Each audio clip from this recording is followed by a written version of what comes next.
আসসালামু আলাইকুম দর্শক, দূরদর্শন টিভি সংবাদে আপনাদের স্বাগত। সাথে আছি আমি মেহেদী হাসান। চলুন শুরুতে দেখে নেওয়া যাক সংবাদ শিরোনাম। তিস্তা মহাপরিকল্পনা নিয়ে অনড় চীন, অন্য কোনো বিষয় ভাবছেন না দেশটির রাষ্ট্রদূত।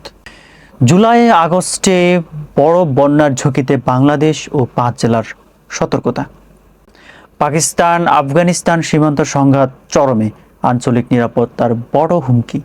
নবায়নযোগ্য জ্বালানি ও জলবায়ু তহবিলে গতি আনতে এনার্জি ট্রানজিশন ফান্ড এর নতুন প্ল্যাটফর্ম চালু।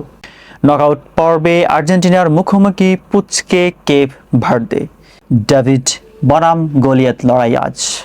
এতক্ষণ শুনছিলেন সংবাদ শিরোনাম, এবার বিস্তারিত। তিস্তা মহাপরিকল্পনা নিয়ে অনড় চীন, অন্য কোনো বিষয়ে ভাবছেন না দেশটির রাষ্ট্রদূত। ঢাকায় নিযুক্ত চীনের রাষ্ট্রদূত ইয়াও ওয়েন স্পষ্ট জানিয়েছেন, বাংলাদেশের অনুরোধে চীন মহাপরিকল্পনা বা তিস্তা ব্যারেজ প্রকল্পের সর্বাত্মক সহযোগিতা করতে প্রস্তুত। বর্তমানে চীনের বিবেচনায় তিস্তা ছাড়া অন্য কোনো বিষয়ে অগ্রাধিকার পাচ্ছে না। দীর্ঘদিনের আলোচিত এই মেগা প্রজেক্ট চীনের এই প্রকাশ্য অবস্থানের দেশের রাজনৈতিক ও ভূরাজনৈতিক অঙ্গনে নতুন আলোচনার জন্ম দিয়েছে। জুলাই আগস্টের বড় বন্যার ঝুঁকিতে বাংলাদেশ, 5 জেলায় সতর্কতা। বন্যা পূর্বাভাস ও সতর্কীকরণ কেন্দ্র জানিয়েছে, উজানে ভারী বৃষ্টিপাতের কারণে চলতি জুলাই ও আগস্ট মাসে ব্রহ্মপুত্র ও মেঘনা অববাহিকায় বড় ধরনের বন্যার আশঙ্কা রয়েছে। কুড়িগ্রাম, গাইবান্ধা, জামালপুর ও বগুড়া সহ 5টি জেলার নিচু এলাকায় ইতিমধ্যে প্লাবিত হতে শুরু করেছে। সরকারের তরফ থেকে পরিস্থিতি মোকাবিলায় এবং মাঠ পর্যায়ে রাজনৈতিক ও প্রশাসনিক তৎপরতা জোরদার করার নির্দেশনা দেওয়া হয়েছে। পাকিস্তান আফগানিস্তান সীমান্ত সংঘাত চরম, আঞ্চলিক নিরাপত্তার বড় হুমকি।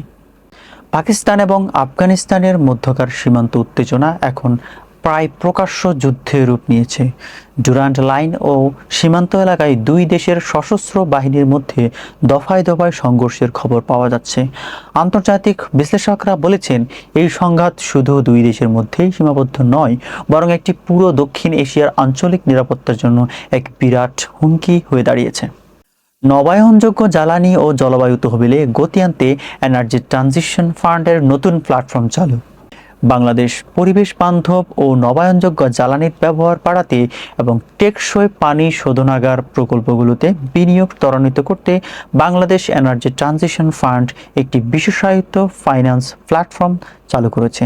এর মাধ্যমে স্থানীয় পর্যায়ে সোলার, উইন্ড এনার্জি এবং বিভিন্ন পোশাক কারখানায় বিদ্যুৎ সাশ্রয়ী প্রযুক্তির ব্যবহারে বড় অঙ্কের আর্থিক তহবিল যোগান সহজ হবে, যা দেশের সামষ্টিক অর্থনীতি ও শিল্প উৎপাদনে ইতিবাচক ভূমিকা রাখবে।